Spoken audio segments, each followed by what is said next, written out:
What is my family doing down there? Okay, we are going to be talking about this gorgeous little piece I have on from Glamvigor. I think that is how you say it. It is GLAM, and then Vigor is VIGOR. And as you can see, it's long. It's a long piece. It's coming down. My face is about like 8 from here to here. We're looking at like 8 inches. And this is coming down like double that. So this is super duper long. I'm going to let you have a look at the back of this. I hope I have it combed out the right way. I feel like sometimes I'll turn around and then they aren't combed out. And I'm like, I could have done better. But here she is. There she was from behind. First thing I want to talk about with this piece is I love the color. I really, really do. My biological hair is about this color. It's not near this shiny, and it doesn't look as rich as this. My biological hair is much flatter than this, but this is what I love. This is like what I would want if I were going to the salon to get my hair like colored, if I were trying to like keep it natural and just kind of like amp it up a little. I would get something like this. I would get like a little glaze over with something just a smidge darker to brighten it up. And yeah, I love the color. This is GLP005 on their website. Now this piece is what I consider a more budget-friendly wig. Budget-friendly is completely subjective, you guys. You can, when you hear budget-friendly from me, that does not mean that it's going to be budget-friendly from you. For you. What I mean by that is it comes in at a price point that's less than $150. If you have been wearing wigs for a while and you have looked at prices of other brands, particularly more well-known brands, then you are going to know that $150 and under is definitely budget friendly. This piece, for the price that it's at, I would give it a 5 out of 5. I will say a couple of things. I had to cut the lace back pretty tight because it's a little bit darker than my skin tone. But with that being said, if you are a brown skin girl, because I know this is a struggle for some of you to find the pieces where the lace doesn't show on your skin, this might be a great option for you. This is just, you know, a smidge. I'm pretty tan right now, and this is just a smidge too dark on me, but that's okay. I cut that lace back. It looks fine. It looks great. The density of this piece is, I would call it a high density piece. This is very full. This feels very similar to, like, let's say, a Raquel Welch piece that is 150% density. So this is definitely a fuller piece. She is heat friendly. So that's a perk. And I was fooling with her a little bit, like trying to put her back and things like that. And I think this could be a good option for a low pony wig, one that you can wear styled back and it look good. Things I would do if I were going to wear this back, I would probably pull biological hair out right here around the ears. You can see some of my biological hair there. But I would definitely cut some baby hairs. Baby hairs are something that we love to hate, but once you start wearing wigs, you're like, oh my gosh, those little broken baby hairs, I miss those. And you'll be trying to add them to your wigs to make them look more natural. I love the natural way that this lays. It's very sleek, but voluminous. I don't know if those two things normally go hand in hand, but today in this review, I'm going to say sleek and voluminous can be in the same thing. And what I mean by sleek is it's very straight, it's very smooth. The cut on it, oh, the cut is perfection. The cut on this is incredible. I love it. It's very on trend with what's on right now. And I love that. Here you can see the part. It is a pretty strict middle part. If you want that natural looking hairline that you're seeing right in here, or the most natural, then you are going to want to keep it as a center part. I think that some wig tape, this could benefit from something like some wig tape or some wig chalk to brighten up that part line. But really the knots on it are pretty good, especially when you consider, again, this is a piece that comes in under $150. I want to say it comes in even under $130, but I didn't look really closely a minute ago when I was looking. So you'll have to go over to the website and check that out for yourself. I'm going to show you the inside of the cap, and we're going to have a look at that, and we're going to talk about how the cap fits. So here we go. Here is my biological hair. As you can see, I mean, I wasn't lying when I said this was very, very close to what my biological hair looks like. My hair is kind of like an auburn brown. It looks really flat right now. I have not colored my hair, done anything to it in over a year. So this is, you know, what it looks like, I guess, in its natural state.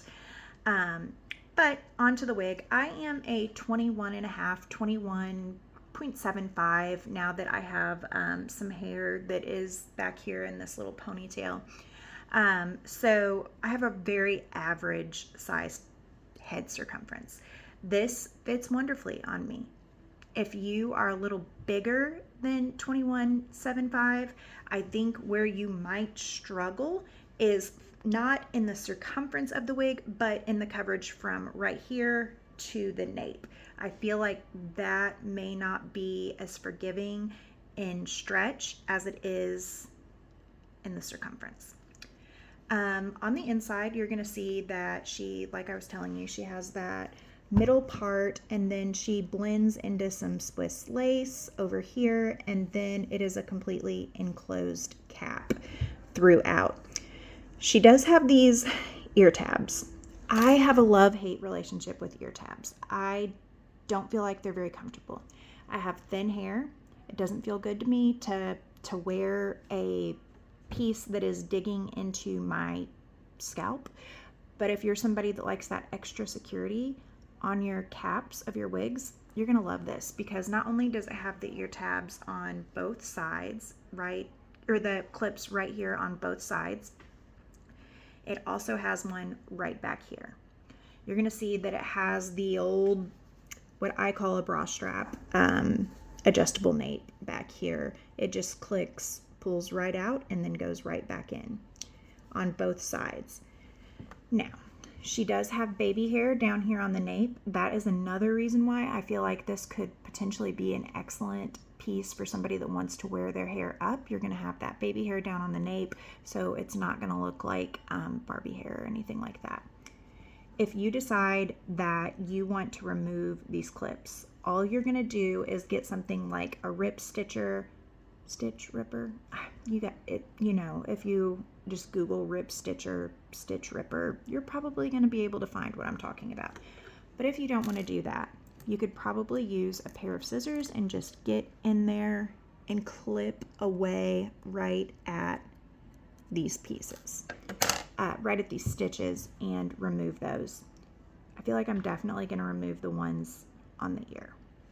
Now, it does come with a very generous lace front. I did another video, like an unboxing, and I wore it, and I didn't cut the lace in that video. So if you want to look around, you'll be able to find that video and take a look at it, at what it looked like before the lace was cut.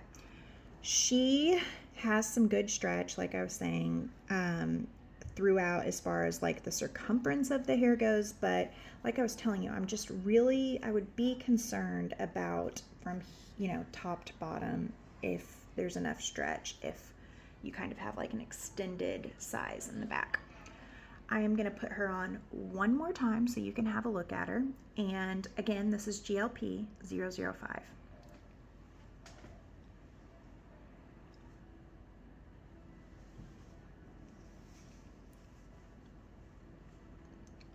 If you're new to wigs and you are having trouble deciding like where exactly to place your wig, then what you're going to do is you are going to use the four finger trick. And what that is you just take 4 fingers, start at your eyebrows, put them there, and you want that hair to hit right at the top. And that should give you just enough forehead room. It can look kind of weird or feel kind of weird, even if it's just off a smidgen. You can feel like, oh my gosh, this doesn't look natural, and it can make you very self-conscious. I have been there many, many times through the years. As far as the quality of these fibers goes, they are heat friendly. So that means that you could essentially like style it in different ways. You could curl it or whatever. For me personally, just because a piece is heat friendly doesn't mean that I'm actually gonna like restyle it. I probably will not change the style of this. One, I think that this is a gorgeous cut. I think it's perfectly done. I don't feel like it needs that kind of tweaking or anything like that. I'm actually about to go to a doctor's appointment, and I'm going to wear this to my doctor's appointment. I'm actually going to tone it down with a little bit of dry shampoo, and I'm going to tone down the shine on it with that. But otherwise, I think it's just perfect.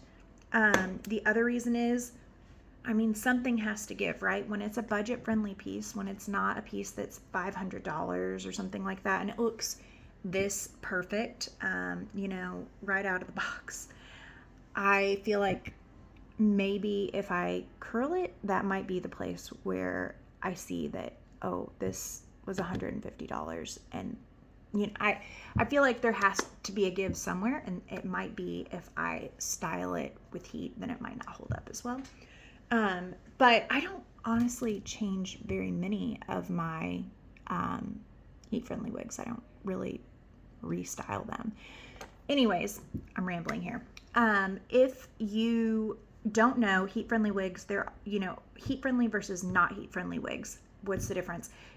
With heat-friendly wigs, you're going to find that you will need to use heat just on the ends to kind of seal them, especially where there's like friction points in the hair.